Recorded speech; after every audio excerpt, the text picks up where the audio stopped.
Hello everyone, this is Alexis Prinsegrait from APN21 Music, and for today's video meron tayong re-review na isang item. So bakit ko ba gagawin ito? And starting now, I will try my best to review the item that I buy. Kasi nanghihinayang din ako kasi inaaral ko yung isang item before ko bilhin, and inaaral ko na rin siya dito kapag once na dumating kung totoo ba yung sinasabi nila or bola lang. So inisip ko, bakit hindi ko gawan siya ng review sa mga bawat nabibilin ko ng mga bagong item, kasi to help others na naghahanap din kung ano ba yung mga suggested as a busker, as a musician. So let's find out kung ano ba talaga yung mga features and the specifications of that item. So again, this is APN21 Music. So mag-start na tayo. Let's go!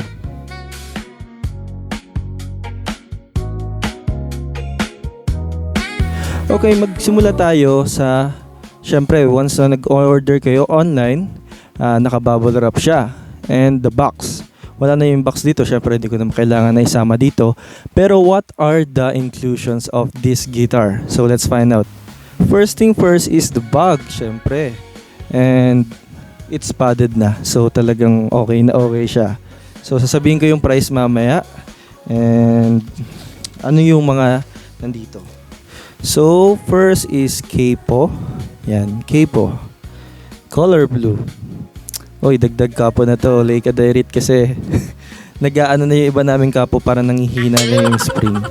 And the pick guard, I guess hindi na ito ipapalagay. And amin to actually, pero majority is from Leica Direct na to. Kasi I have so many guitars and wala na akong space. Meron pa akong gitara na nasa kanya. So pagka kuha niya na nito is kukunin ko na yung isang gitara and pag-iisipan ko ano yung bala kong gawin. And the strap, andito na. Ang ganda ng strap niya actually. Hindi siya yung basta-basta pipitsugin. So ano yung nahulog? Oh, okay. Yung tali lang ng strap. So yun. Check natin kung may Allen wrench ba. Allen key. Oh, yun. The cable, PL to PL, the Allen key. So for the truss rod and the pick, yeah, and the sticker of Fermata. So hindi ka talaga titipirin ng Fermata for the budget. So makikita niyo naman dito pala sa background ko, para nakakabighanin na kung ano ba yung tunog nito. So tara, let's find out. Let's proceed to our instrument. Okay. Just like what I said kanina, this is Fermata GS36.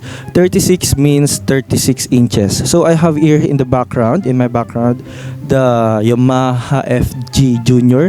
But yeah, good siya para sa pang travel, pero wag mo na salpakan ng pickup kasi it's hindi talaga maganda yung tunog eh. Yeah, for me, hindi talaga maganda. So maganda lang siya pang travel, and yun lang, pang jamming lang ng mga kaklase, madali lang dalihin. Kasi ayun ay 34 inches lang. So talagang worth it na rin naman. Pero for the busking, for the gigs, hindi ko siya recommended. Kasi meron talaga tayong mga gitara na tinatawag para dun sa functions na yun, kung ano ba yung paggagamitan mo muna. Okay, ito ay isang mahogany wood. And it's glossy. Yeah.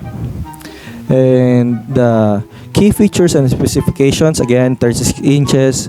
Ang top wood nito ay solid spruce, glossy. Yung meron tong acacia, and yun yung matte. And it depends on the price. So it's ranging around 7K to 8,000. So depende kung anong apang titingnan nyo para makabili nito. For the neck is mahogany. Yeah, papakita ko sa video. And the frets is stainless steel round end, which is good kasi stainless steel na siya. Pero yeah, medyo may kanipisan yung stainless niya. Pero hindi naman tayo ganun kadarag mag-gitara, 'di ba? Hindi naman tayo yung nagbe-bend-bend ng mga so worth it na para sa stainless, 'di ba? And ang ginamit dito na electronics ay KLT18D pickup preamp. Actually nagustuhan ko yung pickup niya. Why? Kasi mataas yung headroom niya. Bakit bakit gusto mo? Kasi mataas yung headroom. Ang important kasi ng mataas na headroom is hindi ka na ganun magdadagdag ng gain sa mixer or kung ano man ang ginagamit mong speaker kung nakadirect ka ba. Kasi kapag nilalagyan mo pa siya ng gain, mas lalong nahihirapan yung isang gamit or mas lalong nagpipick or limit. Pero it depends on the mixing kung paano mo ginagawa yung mixing mo so for basking or etc. But the important sa akin is mataas yung headroom, so maganda na para sa akin yon. And meron siyang functions dito na tuner, bass, mid, treble, and the presence. Meron siyang option dito na pace. So maganda yung ikutan niya ng volume, parang kumbaga pag kumakanta ka tapos medyo mataas yung volume ng gitara, alam mo na kung ano agad yung knob na yun eh. So which is good sa akin. And the shape of the neck is I guess C. Yeah. Meron kasi akong RJ Solid series na kay Leica and it's D shape. Medyo kailangan parang basta parang recommended mo na mahaba talaga yung daliri mo. So medyo masakit din kapag tumagal-tagal. Pero buo yung sounds noon. Pero di ko alam kung i-stay ko pa siya sa akin or i-let go na. So ang tuner niya is black and meron siya nakalagay dito na Firmata sa head niya. And yeah, ito na yung sinasabi nilang arc sa likod. Semi-arc. Ito yung sinasabi nilang bassy sound. So, let's find out kung totoo ba mamaya. And meron din sinabi si Firmata sa kanilang mga video, if once na meron nag-order is bini-basic setup nila. So, let's check natin kung talagang totoo ba yung sinasabi nila sa video. Sorry, medyo nabubulol ako kasi parang medyo kinakabahan ako kasi I'm not hindi talaga ako sobrang kasanay mag-public speak.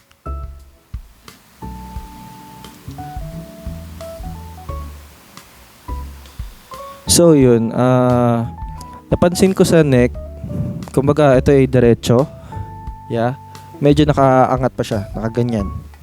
Hindi ko mabend yung kamay ko. Pero ibig sabihin hindi naka-neutral or hindi naka-relax yung neck. So kaya medyo mataas siya around 12 fret. But around sa mga 7 fret to 1 is mababa na. And good for beginner na rin yun. Kasi syempre, minsan kapag bumibili tayo ng gitara is medyo masakit kapag walang basic setup. So, totoo yung sinasabi ng Firmata na meron silang basic setup. So, approve tayo dun. And, ano pa ba yung nagustuhan ko dito? Ayun din pala, hindi na nila ginalaw yung saddle. So, ako ginagalaw ko yung saddle kasi gusto ko relax lang yung neck.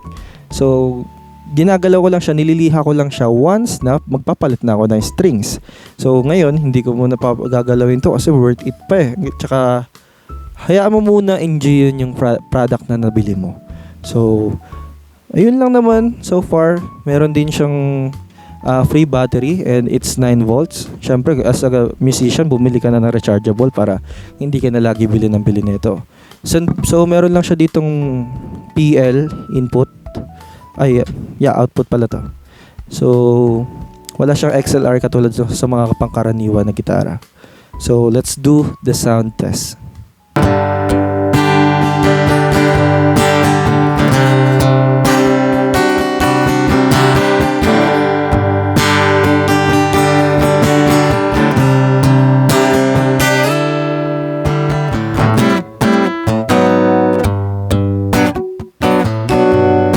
Let's do the sound check ng plucking.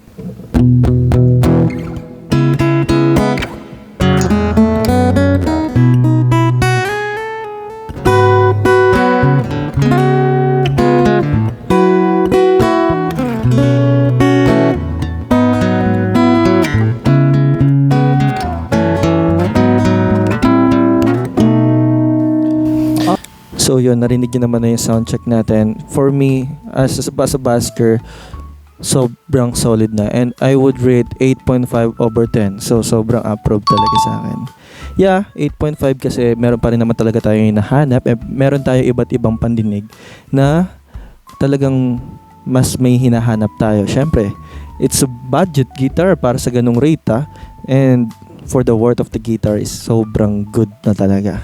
And para sa mga newbie and for my fellow baskers na naghahanap ng mga budget guitars na hindi ganun kahirap bitbitin, I would suggest or recommend this guitar. So approved by AP and 21 Music.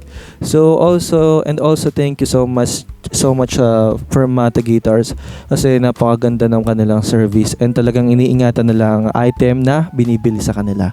So thank you so much for watching and dito na tayo magtatapos. Again, this is Alexis Prince Agrite from AP and 21 Music and I am the part of the Basking Community Philippines and thank you so much. Peace out.